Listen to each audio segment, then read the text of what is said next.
All right, we're about to embark on our little mule tour. I don't know what it's called, but it's gonna go around the city on these carriages. I've always wanted to do it, so. We're discovering New Orleans the authentic way. On this tour, we'll learn all about the French Quarter, which is rich in history as it is in character. So we're looking for Mark, one of the two carriages. Hi, I'm looking for Mark. Are you Mark? Mark is right there, sir. Okay, Mark's our driver. Thank you. Yeah. He's that guy over there. Right on. Hey, Mark. Hey. I got a 3 o'clock reservation. What's the name on it? First name Salong, S-I-L-O-N-G, last name Chug. Hop on. All right, okay, cool. Thank you. For now, I'm going to say any seat. In the end, somebody's going to have to be up front, so we'll see how it goes. But Okay. I can be up front. Take care. Yeah. put your foot on the hub, you can put a foot there. Okay. And I'm going to be on this side, so you're going to scoot that way. Okay. Yep. Yeah, you got it. Easy money. Woo woo. Front row seat. Yeah, front row seat. I've always wanted to do this. You're going to get stuck in the front seat. Florida in the back. We have Portugal here. You Oh, guys, Washington State. What part? Tacoma. Okay. And you folks? Florida. Some more Floridians there. Anybody here for the first time in New Orleans? First time? First time, yeah. Let's try to see if I can make it up. Here's the thing. All right. They say that bad choices make good stories. We had our tricentennial 2018, which means we have 306 years of bad choices, starting with the choice to build a city on a swamp. Yeah. So even if I did make it up, I don't think I could make it any better anyway, honestly. I'm Mark. This is Cole. Cole is the love child of a male donkey and a female horse, which makes him not a honky, by the way. That's something else. He's a mule. What's your tolerance for dad jokes? I need to know this. Can you handle them? Everybody says that, and then the calculator comes out and you start taking money off my tips. I know how it works. All right, let me just test you. Let's see. So yes, his dad was a jackass, but he had a very stable home life growing up anyway. So you know what you're in for. Nobody jumped off yet. All right, that's it. Everybody's actually prepaid, so I don't even have to worry about it. So yeah, that's Cole. He's a mule. We don't use anything but mules. And we use them 3 months of the year because we don't have a choice. And the rest of the time because we want to anyway. Right now is the want to time. In June, July, and August, we are not allowed by law to use horses because mules are better in the heat. But I think they're better for this all the way around. They actually, among other things, they turn out more intelligent on average than both donkeys and horses, which my kids are smarter than both of their parents, so why would I be surprised? So the only horse here is the bronze one in the middle, which you can't see from here with the trees in the way. And the bronze man on the back of that bronze horse is General Andrew Jackson, and he saved our city, beat the British in the Battle of New Orleans in 1850, downriver a little bit. After that battle, went on to be the 7th president of the nation, and a horrible human being, but one whose picture I carry in my wallet every chance I get. Anyway, let me tell you something that I didn't even know until recently. He was opposed to the National Bank. He was convinced that paper money was a scam. I don't know whose idea it was to put that man's face on the 20, but I doubt he would have been all that happy about it either. All right, let's get rolling. You ready? We're playing traffic. So, I want to try to tell you a little bit about the woman who made Jackson Square. Her name was Michaela. When she was born, easy buddy, not backwards. When Michaela was born in 1795, they called this Plaza de Armas, Weapons Plaza, and it was a drill field where the military practiced marching around. And in the middle, where the statue of Andrew Jackson is, there was a gallows. And you know, the Plaza de Armas was dusty when it was dry, muddy when it was wet. Michaela's dad was rich. He paid for and oversaw construction of the St. Louis Cathedral, the church, and church was dedicated the year before she was born, 1794. He died when she was 3, and he left her the land on either side of the square, and she built these buildings around 1850, just like they are now, retail on the bottom, townhouses on the top. And her fancy new apartment buildings made her dad's church look a little puny, so they tried to put a new bell tower in to bring back a little balance, and 3 of the 4 walls of the church fell down, and they ended up having to rebuild the church. And then you had that magnificent cathedral and these fancy apartment buildings and still that ugly thing in the middle of it all. So Michaela had the vision and some of the money to transform that space to make that Jackson Square. Yes. But that's who gave us Jackson Square and the Pentalba apartments. So we still call this the Jack's Brewery. And it's a touristy shopping mall, and they haven't brewed beer there since 1974. I was 8 years old, but from what I've heard, we didn't miss much. It took a 6-pack and a half before that Jack's beer started tasting good anyway. And I found out a while back that when the Jack's Brewery shut down, Pabst bought the recipe and ended up retiring it without ever making it. So I want to know how nasty this stuff had to be for PBR to say we don't want that ruining our good name. Ooh. Oh. During the tour, the man you see getting up as he appears in the frame is chasing another man who probably robbed him. I've already told you my first little buggy driver white lie. Right? The little joke about bad decisions like building a city on a swamp, that's not quite what happened. So everywhere else people talk about going down to the river. As we make this turn away from the river, we're actually going downhill.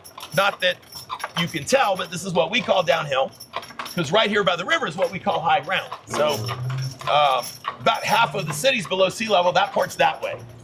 And right here, we're a good 10 or 12 feet above sea level. So they didn't build the city on the swamp, they built it on the sliver on the river, little strip of high ground between the river that way and the swamp that way. And that's important to our story. It'll come up again. And we have a kind of weird balance here of three very different things. So first of all, the French Quarter is kind of an architectural museum with the historic buildings. Secondly, it's kind of Disneyland for drunks. Have you seen that? Let's call it an adult amusement park. And thirdly, you know, it's a neighborhood. People still live here. So you're going to see along the way how we always have to manage that balance of museum, amusement park, and neighborhood. Now, 100 years ago, it was a Sicilian slum. And where we have 3,000 residents now, we had a point, 1920s, it was about 20,000, maybe 80% of them Sicilian immigrants. And they were keeping pigs and chickens in those pretty patios. There were 7 macaroni and spaghetti factories in the French Quarter. And the Pentalba apartments, Michaela's beautiful historic apartment buildings with the AP and the ironwork on the other side, have been converted to a tomato sauce canning operation. So you're getting that impression. And it was so crowded and crime-ridden and dirty and poor and Sicilian that they decided to level this entire block. In the early 1900s, they tore down all the historic houses and built our state Supreme Court house. All right, we got Bourbon Street up ahead, and everybody should experience that at least once in their life. And a lot of people assume that we call it Bourbon Street because people drink bourbon, but this was here before bourbon whiskey was a thing, and it was named for the House of Bourbon, the royal family of France. And then, you know, France cut the heads off their royal family, but the House of Bourbon survived. And nowadays, there are 2 monarchs who are Bourbons, the Grand Duke of Luxembourg and also the King of Spain, both of them Bourbons. In 2018, I'll pick it up in a minute.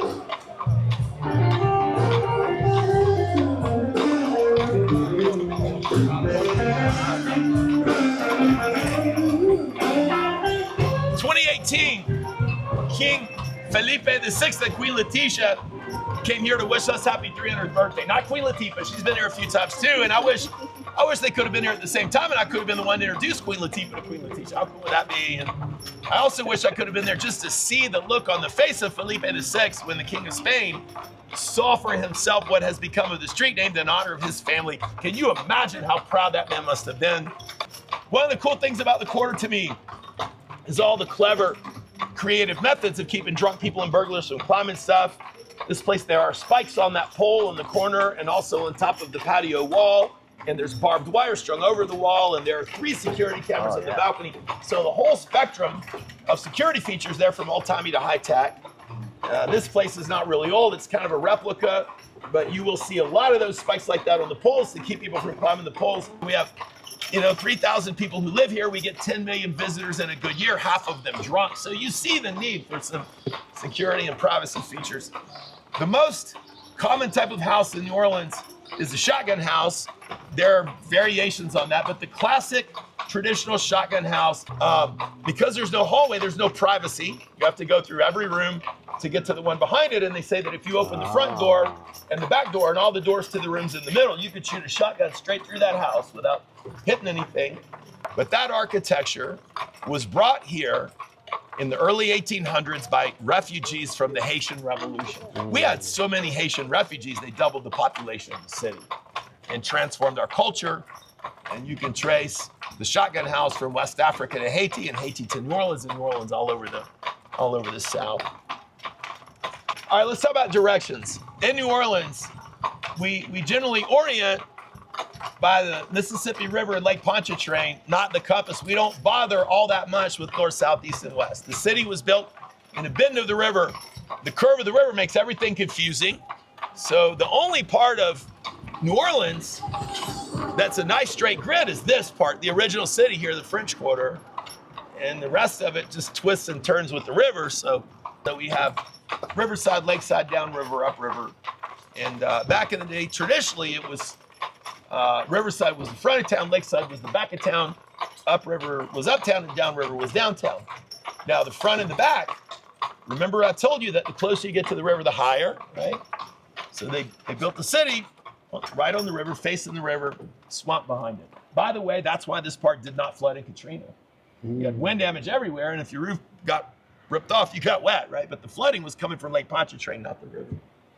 All right, so as we make this turn, we're going to be going back toward the river a little bit, but look into the Tremé across Rampart. You see the entrance to Louis Armstrong Park. Oh, yeah. It's dedicated to music. Jazz Fest, which starts this next weekend, started there back in 1969, I think it was. Outgrew that a long time ago. But so the Tremé, when the Tremé was settled, early 1800s, out back by the swamp, you know, that was the time of slavery, and this is the South. And there were, here and there in other parts of the South, pockets of folks with African ancestry who were not enslaved, what they called free people of color, but nowhere that had the kind of numbers that New Orleans did. And for the most part, it was the free people of color who settled the Tremé out back by the swamp. So that's the oldest free African-American neighborhood in America. And in a lot of ways, the cradle of New Orleans culture. So these along here, these are variations on shotgun houses. That orange one with the green doors is a classic shotgun house. We talked about that. The green one past it it's a variation on a double shotgun, but it's its own special kind of New Orleans architecture. We call that a camelback house because it has a hump, right? 1 story in the front, 2 stories in the back. When we cross the next street, Dauphine, I want y'all to look. I got to look to the left to see if cars are coming by. I want y'all to look to the right, upriver. And 7 blocks that way on the other side of Canal Street, you're going to see the part of the city with the big, tall, modern office buildings.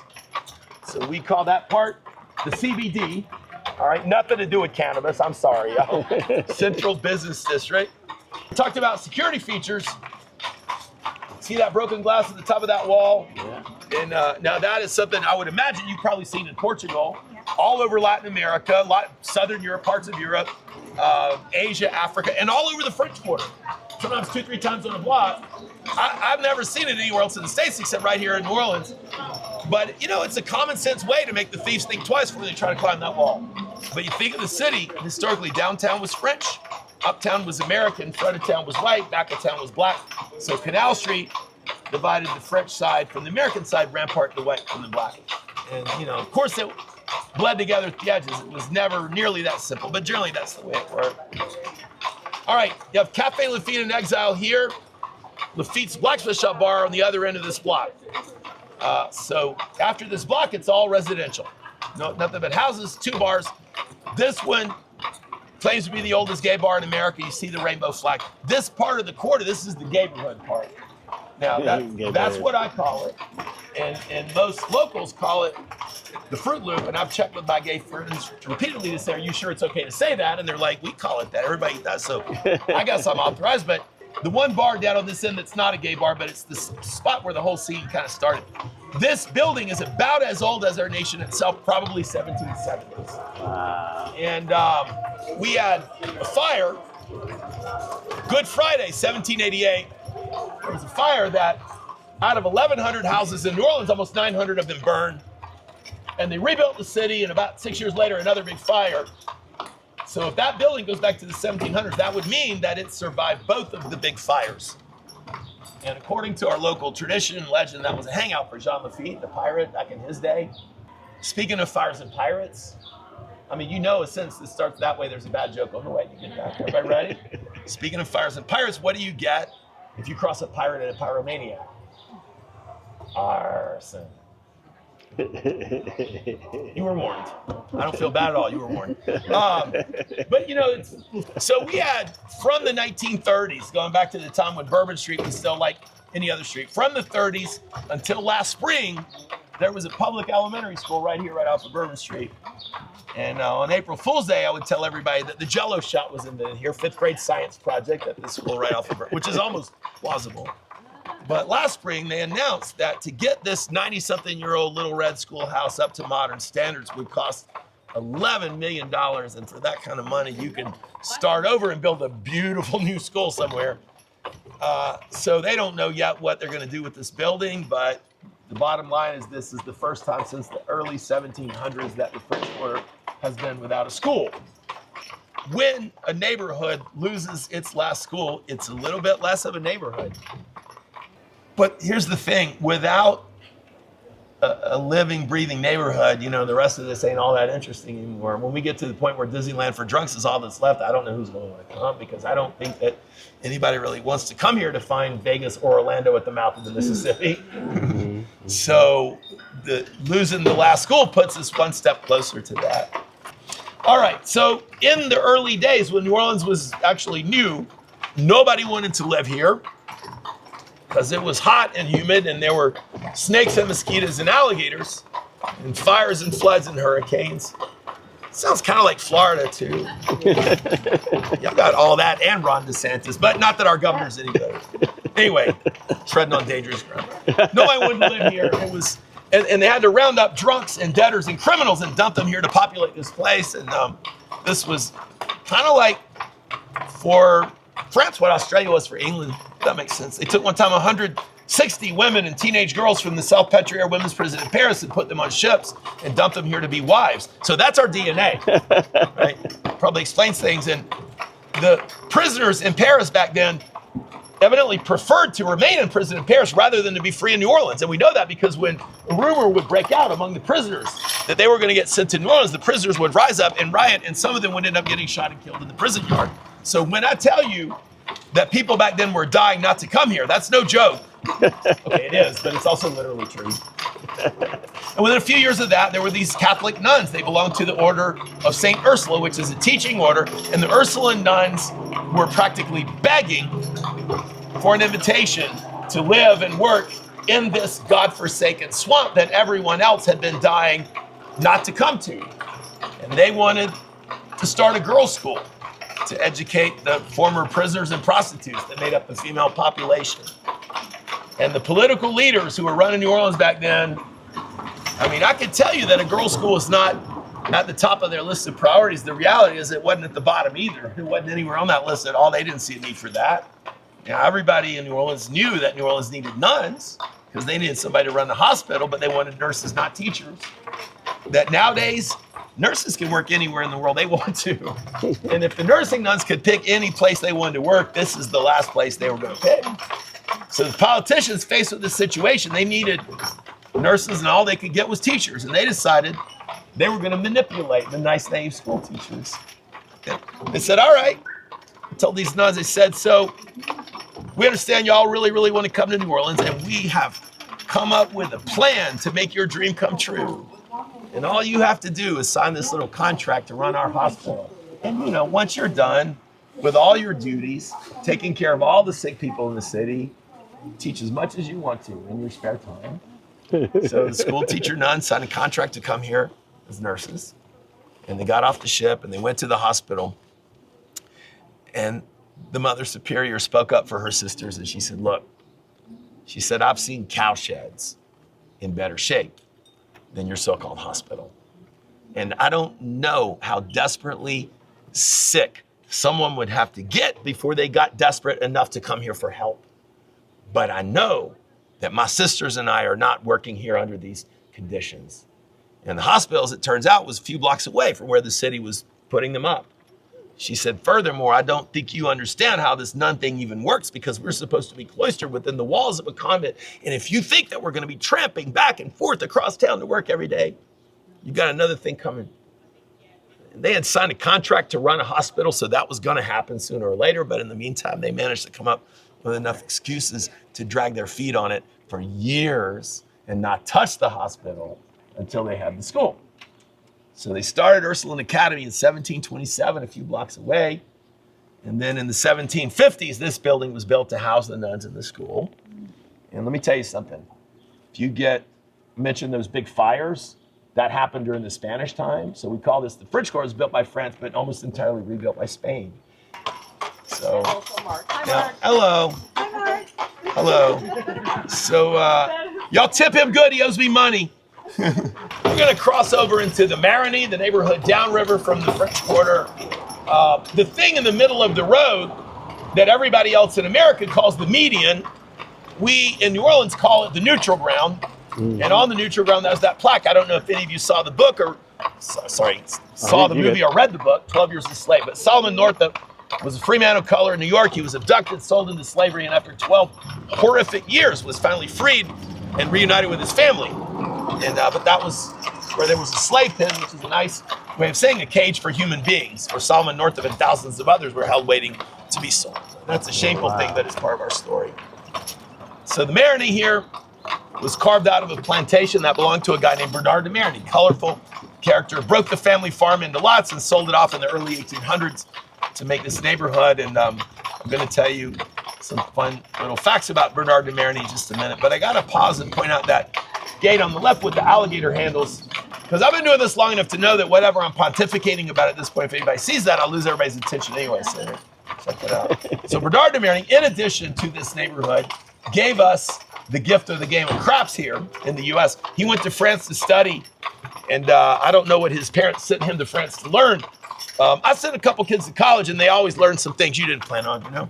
And Bernard de Marigny learned how to play dice, if nothing else, and brought it back and popularized it in America. He also gave us most of the sweet street names in New Orleans, laid out these streets, named them things like desire, pleasure, treasure, arts, music, abundance, benefit, hope, humanity, duels, Elysian Fields, all of those streets that he named that we still have. I want to mention a couple of the ones that I'm sad that we don't have anymore. I don't know why they got rid of Love Street, because who wouldn't love to live on Love Street, right? We're in Great Men Street. If we still had that, I'm sure that the value of real estate would automatically go up. I believe people would pay extra for that address. But my favorite, he named a street after his dice game. And the reason we no longer have Crap Street, it turns out there were 3 churches that hated their address, and they got together and got a petition and changed it. That was the end of it. Crap Street. Not St. Mary's didn't want to be on Crap Street for whatever reason. So. The most famous street in the Marigny is Frenchman Street.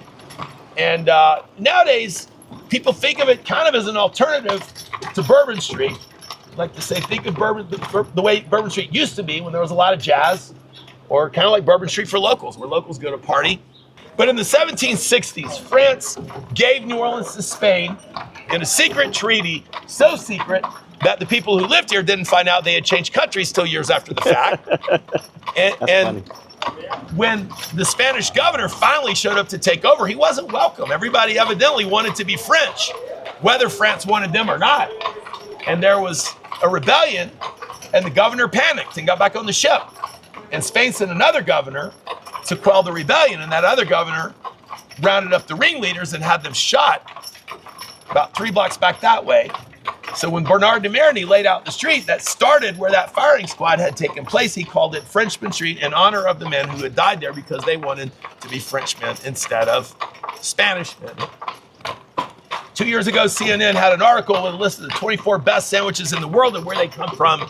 And the only city in the world named twice on the list was New Orleans, home of the muffaletta and the po' boy. We got broke-ass streets and crime and corruption and poverty and racism, the 2 damn good sandwiches. At the end of the block is a gold leaf statue of Joan of Arc on horseback. We call her Joni on the pony. Joni on the Gift pony. from France. And every year on Joan of Arc's birthday in January, we have a Joan of Arc parade. And I know y'all are aware that we don't need a reason for a parade here. I got stuck behind a parade once and asked my friend if he had any idea what the occasion was. He said, yeah, Wednesday. But we do have a reason to celebrate Joan of Arc. Any place that starts with the word new, there's an old one that it's named after somewhere. And in our case, that would be the city of Orléans in France. So 600 years ago, more or less, the city of Orléans was surrounded by the English army, and Joan of Arc was 16 years old, and she led her little ragtag army broke through, broke the siege, beat the British, saved the city. So without Joan of Arc, there would no longer be any Old Orleans. Without Old Orleans, there would never have been a New Orleans. I mean, there might have been a city with another name, but I'm gonna say that we owe Joan of Arc our existence, despite the fact that she was burned at the stake 300 years before New Orleans was built. You can see a little bit through the leaves of the tree. You'll see it better when we get past it. This concludes the tour. There were more fun facts and dad jokes throughout, but you'll have to experience it for yourself when you visit. Thank you for coming along with us. And thank you to our tour guide, Mark from Royal Carriages, for an informative stroll around the French Quarter. Here we are, we made it back. Brought all 8 of you back alive. Yeah. Hey, Mark, is there a way to tip you digitally? Yeah, I got a Venmo or? Venmo. Yeah. Let me get that from you. That'd be great. Yeah, I think you can go to it. Yep, there you go. It's QR code, and I can scan it. There you go, sir. Thank you, Mark. Thank you too. Here you go. What you think of the tour? It was fun.